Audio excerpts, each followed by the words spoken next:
Beryl is a 40-year-old swordsman running a small dojo in a very remote village. When he was young, he used to dream of becoming the world's greatest swordsman.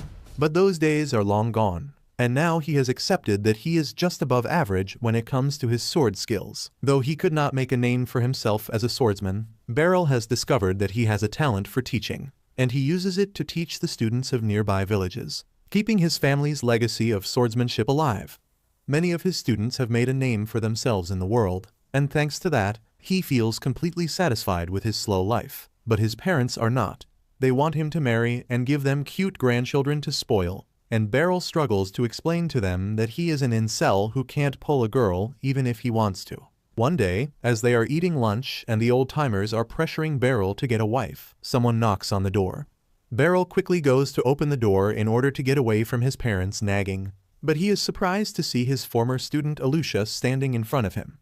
He welcomes her inside, and Alusha informs Beryl that she has recently been promoted to the commander of Royal Knights. Beryl is impressed on learning this, and Alusha tells him that apart from her other duties as the commander, she also teaches the knights swordsmanship.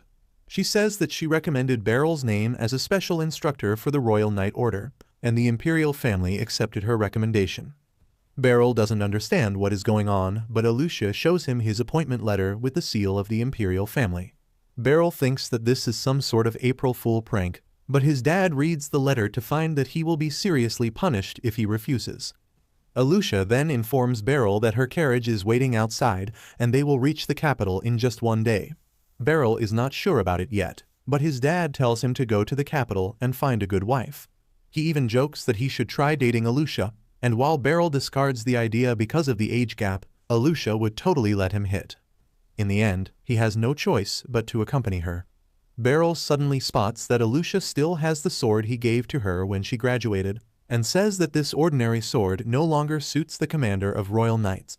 Alusha denies that, saying that this is the only sword she will ever use, and Beryl thinks that she is saying this because she respects him a lot as her master.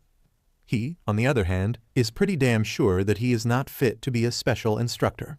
Alusha suddenly starts talking about how excited she is for Beryl.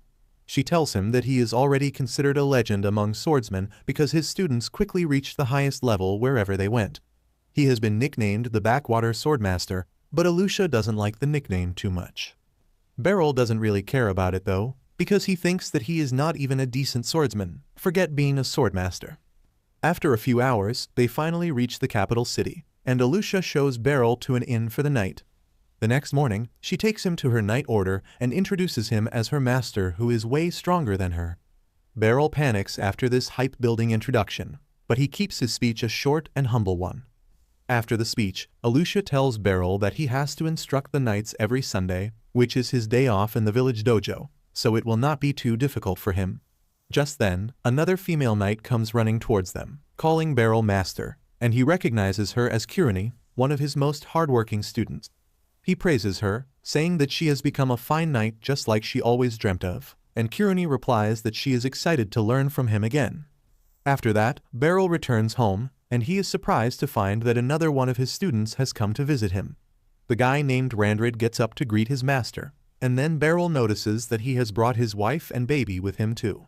Beryl's father suddenly tells him that he is no longer needed in this village and asks him to settle in the capital to do his job full-time and, more importantly, to find a wife. Beryl is utterly dumbfounded by this, but Randrid soon explains the situation to him. After having a baby, he and his wife decided to move to a peaceful village, and he also quit his job as an adventurer, even though he was at the highest rank. Beryl's father adds that this works in their favor as well, because Randrid knows their teaching style very well, and while Beryl works in the capital, he can handle the dojo here. Beryl realizes that he is no match for his father's cunning wit, and he accepts to let Randrid teach at the dojo while he stays at the capital. The next day, he returns to the capital and tells the entire story to Alusha while searching for a house. Alusha suggests that he stay with her, but Beryl quickly shoots down the idea and her hopes of jumping him. To change the topic, Alusha suggests they have lunch first and Beryl agrees, but just then, someone calls Alusha's name, insulting her for being with a man when she should be doing her duty as the knight commander. Beryl feels bad that Alusha is being taunted because of him and he hides his face, but she tells him that the girl who insulted her is stupid so they shouldn't take her words seriously. She walks away from the redhead, who keeps following her angrily and even pulls down Beryl's map to see his face. While Beryl's eyes go to her black adventure plate first, the redhead falls completely silent on seeing him. She starts calling him master as well, but Beryl has no idea who she is. The woman tells him that it has been 20 years since they last met, and even if he doesn't remember her face, he should remember the orphan named Shurna that he took in and trained in swordsmanship. Beryl suddenly remembers about her and realizes that she has changed a lot. Shurna apologizes for not reaching to him earlier to tell him about her success, but Beryl understands that people get busy when they grow up. Shurna then asks her what is he doing with someone like Alusha. Alusha gets offended by this question and explains that Beryl is the special instructor of her Knight Order, and she is helping him find a house. Shurna claims that she can help him more with that because she works as a broker part-time, and Beryl suddenly feels that he should not step in between the two of them. Anyway, Shurna helps him find a good place to rent, and Beryl asks her and Alusha to be on better terms with each other. The next day, Alusha leads him to the Knight Order's training ground so that he can start his duty. She tells everyone to get in line, but then her Vice Commander Henblitz steps forward and challenges Beryl to a duel so that he can see if he is strong enough to teach the Royal Knights. Alusha accepts the challenge without even consulting Beryl, and he can't go back on her word now. As he gets ready to face Henblitz, the knights start gossiping about him, saying that he doesn't look strong or skilled enough to teach them.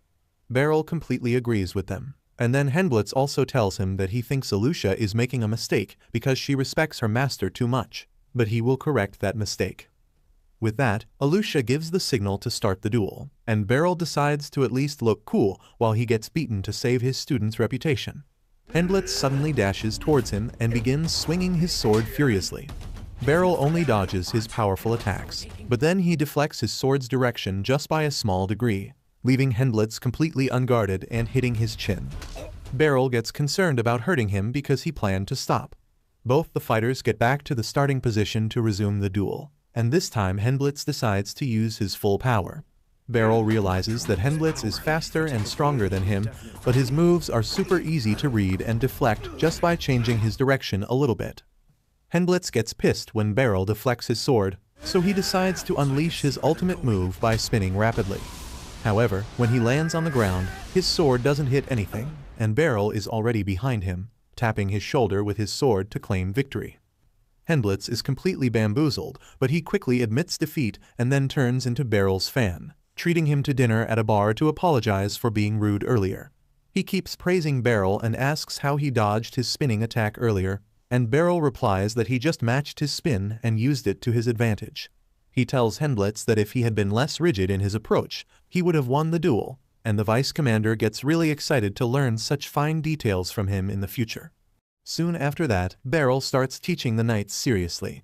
As he teaches two knights about using their opponent's focus on their sword to close in the distance between them, everyone stops to listen to him. Beryl feels that they are giving him unnecessary attention because this is just common sense that he got from his experience. After concluding the teaching session, Beryl takes a break, and Hen offers him a towel.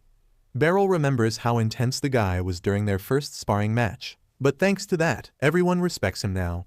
Suddenly, Kirani comes running and offers to show Beryl around the city if he has no plans for the day. He tells her that he is free and takes up her offer when Hen also insists that he see the city. On the other hand, Alusha is delivering her weekly report to the royal officials who are quite curious about the performance of Special Instructor Beryl. Alusha assures them that Beryl has exceeded everyone's expectations already and then leaves the room. She suddenly starts thinking about how she first met Beryl when her parents moved to a nearby village and enrolled her in his dojo. Alusha was a bit shy back then, but when she saw Beryl for the first time, she thought he was a kind and trustworthy guy. The training he put her through was quite unique because it focused on making her entire body stronger and more efficient. Though she did not get the point of the training at first, she kept on doing it because Beryl praised her for even the slightest things she did well, and by the end of the year, she could feel the difference in her abilities. One day, Beryl decided to spar with his two best students, Randrid and Alusha, to test their progress. When Alusha's chance came, she couldn't find any opening in Beryl's stance, but the moment he moved his arm slightly, she tried attacking him only to get defeated within a split second. She was taken aback by this, but Beryl praised her, saying that she had good instincts because she found the correct time to attack him. Alusha couldn't understand what he meant back then, but soon, Beryl took his students to another school to compare their skills with the students there. Alusha found that her opponent's stance was pathetic, and it didn't take much effort for her to score the winning point against him. The rest of the students won their bouts as well, and when they were on the way back home, Alusha asked Beryl if their dojo was too strong. He just replied that she should not think about winning and losing too much and rather focus on learning from every chance she gets. Suddenly, Alusha realized that she forgot her hairpin at the dojo and immediately ran back to get it. However, the students of that dojo were already waiting for a grudge match. They told her that she would have to fight them for real to get her hairpin back. But when Alusha refused, they decided to attack her anyway. Luckily, Beryl arrived there just in time to take the attack on his back to save his student. The jerks from the dojo tried to attack him, but Beryl quickly took the sword of their leader and pushed the others back before picking up Alusha's hairpin. This frustrated the asshole, and he took his friend's sword to attack Beryl while he was bending down. But just then, his master came there and stopped him. The jerk tried telling his teacher that Beryl's students humiliated them earlier, so they were just getting even. But the wise man told him to shut the hell up. He told his students that they lost because they are not skilled enough, and no matter how many of them gather, they won't be able to beat Beryl. The man then kneeled down, apologizing on behalf of his students, but Beryl told him that it was no big deal. With that, he and Alusha headed back home, and she kept staring at the hairpin the entire time. She apologized to Beryl since he got hurt because of her, but he told her that it was nothing. He said that he should have gone with her from the start to avoid the situation, but it was all good since she didn't get hurt, and Alusha suddenly started crying on hearing this. Soon after that, Beryl and Alusha had another sparring match, and this time, she used his technique against him and won a point. Both of them were surprised by this, but Beryl accepted that he could not teach Alusha anything more now. He gave her a real sword as her graduation gift, and even though Alusha did not want to leave him, she accepted his decision. After leaving Beryl's dojo, she immediately went to the capital city to prove to the world that her master's sword skills were the best. She took the exam to join the Knight Order and defeated her opponents instantly. Even the examiners who tried to test her lost against her because Alusha found they were much slower than Beryl. She joined the Knight Order with full marks and then quickly made her way to the top. Throughout her journey, she realized that no one in the entire Knight Order could compare to Beryl, and she decided that she would not let him waste his life and talent in the countryside. So when she became the commander of the Royal Knights, she recommended his name to become a special instructor and brought him to the capital. Now, she feels that in the 10 years she was away from him, he has become even sharper and stronger. After coming out of her nostalgia, Alusha goes to the training hall and finds the knights practicing with each other.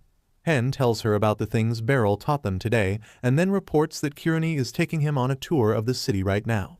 Alusha gets jealous on hearing this because she wanted to show Beryl around the city on a date. Meanwhile, Beryl is marveling at how big the city is when he suddenly runs into a magician named Feist. She calls him master like everyone else, but Beryl doesn't even remember her. Feist acts sad that he can't remember her, and only after she shows him the graduation sword he gave her, he realizes that she used to be one of his students as well. He remarks that she has changed so much that he can't even recognize her now, but Feist is not pleased with his answer.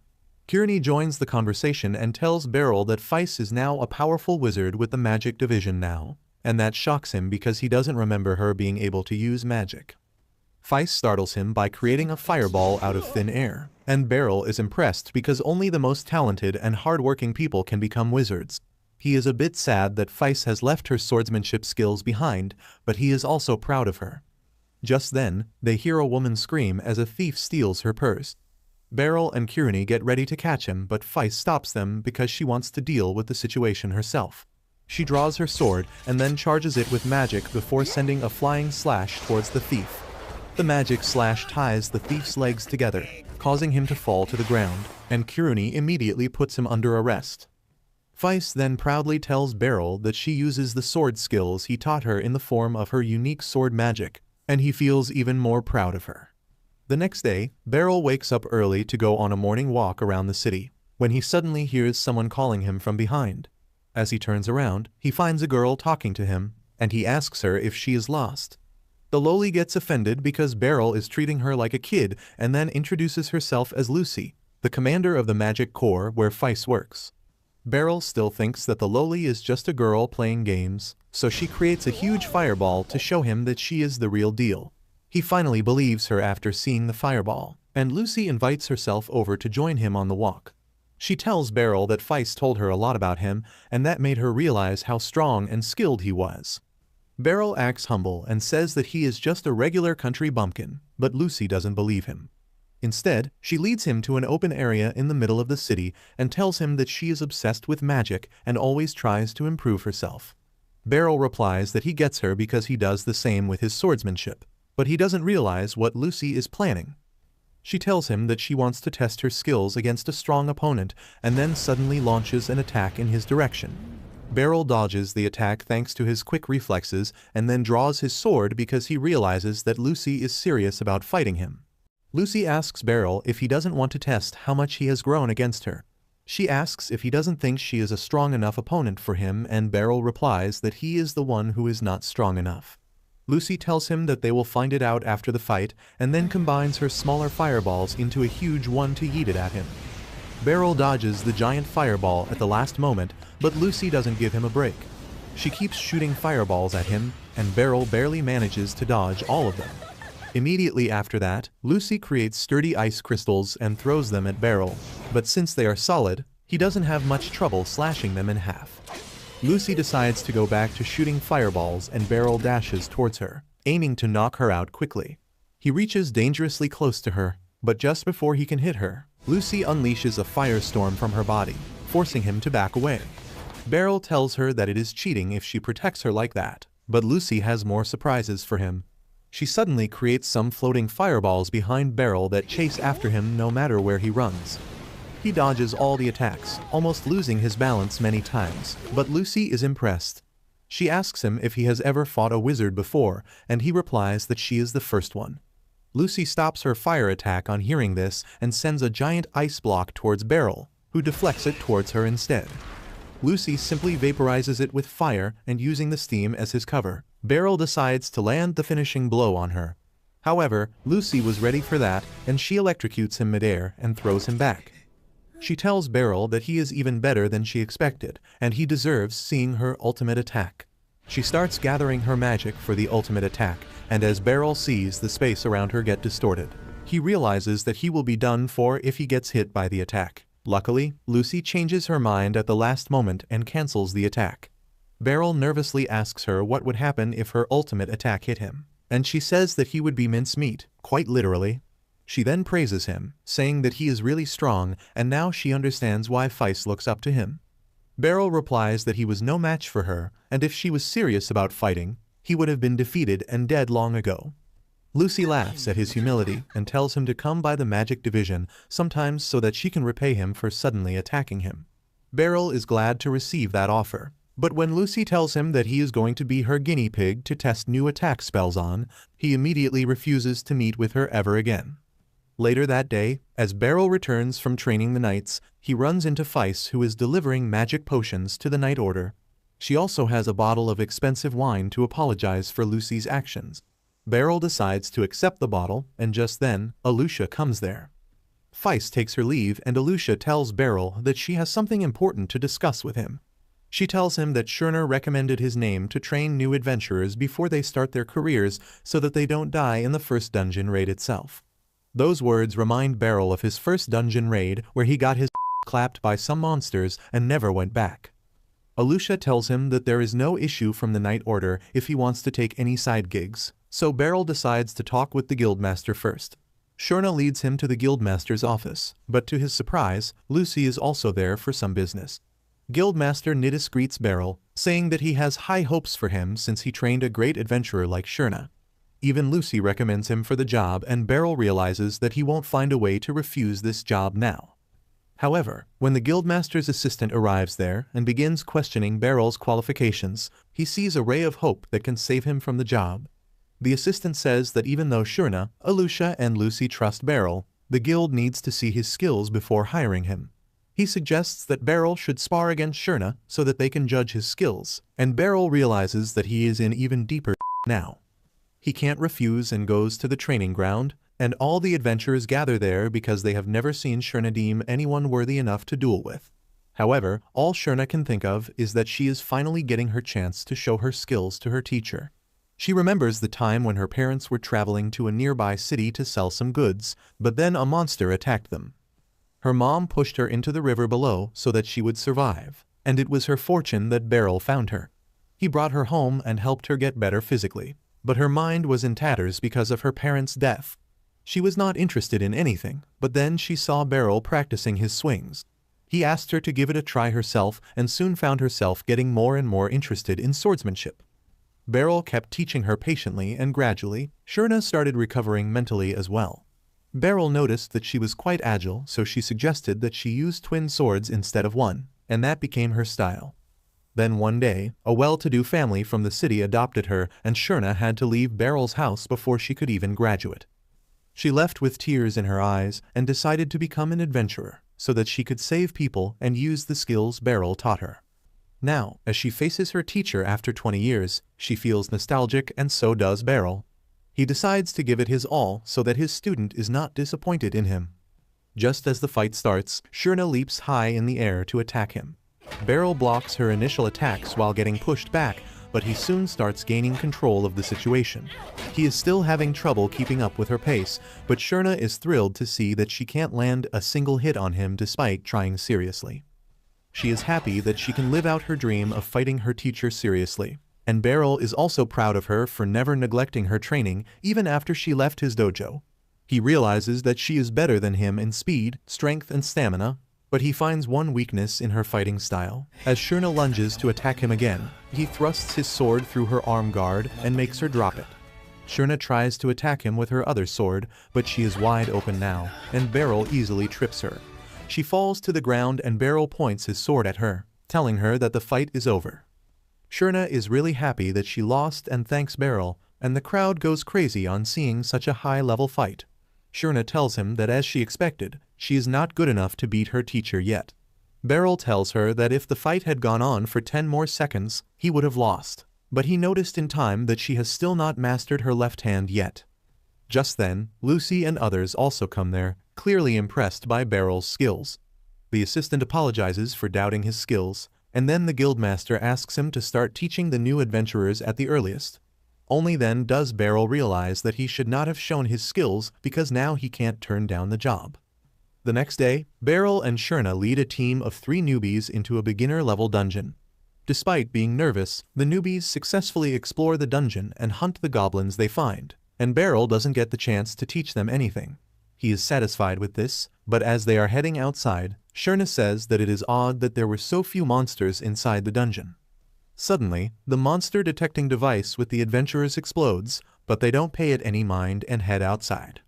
Beryl notices the presence of a strong monster outside, but he is not quick enough to alert the newbies in time, and one of them gets attacked by a griffin. Beryl and Shurna rush outside and find that the newbie is still alive despite his injuries, but the more worrisome news is that they are facing an extremely dangerous S-rank monster. If you liked this video, please consider subscribing and watch the video on your screen next.